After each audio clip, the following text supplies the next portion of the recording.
Sebagai pengurusi JPKK PPRT Belau Baru mengucapkan terima kasih kepada Muslim Malaysia kerana sudi menyumbang sikit sumbangan kepada komuniti kami. Jadi kami berterima kasihlah. Kerana semua itu merangkumi kurang upaya orang tua dan ibu tunggal.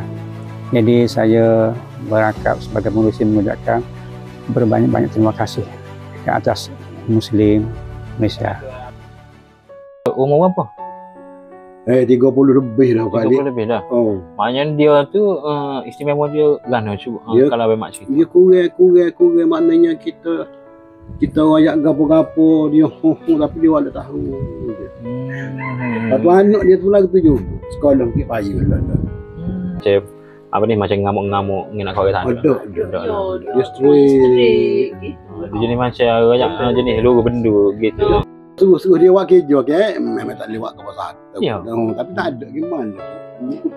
Dia sekolah ni. Allahuakbar. Lepas tu memang masa kena sebab kena ni tak ada lah ni. Dia mati. Oh, lepas tu dipotong lah tu. Duduk sepeta tu. Mula-mula tu molek lah, lepas tu duduk dari seminggu. Dia bergerak. Lucu habis lah. Dan kerja apa? Ni boleh sebenarnya. Kalau bergacok kan boleh lah kau lebih.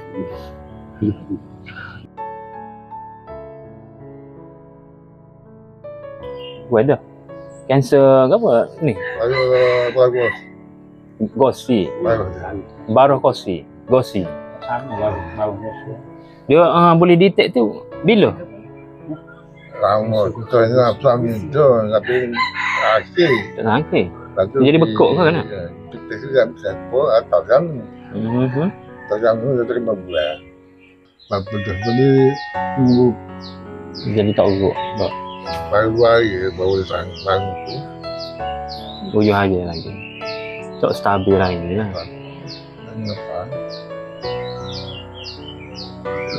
Tapi alhamdulillah lah berjaya tak. Tapi ada efek lagi. Maksudnya benda tu ada lagi lain. Kalau kita cuba ikhtiar lain tu tak.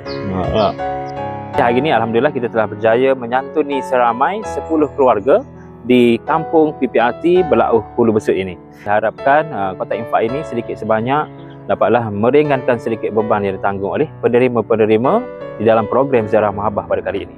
Jadi saya mewakili Muslim Malaysia ingin mengucapkan jutaan terima kasih kepada penyumbang-penyumbang di luar sana kerana tanpa derma dan sumbangan anda, mungkin program Ziarah Mahabbah ini tidak dapat dijalankan. Jadi teruskanlah menyumbang kerana sumbangan anda mampu meringankan beban asnaf-asnaf yang memerlukan di luar sana.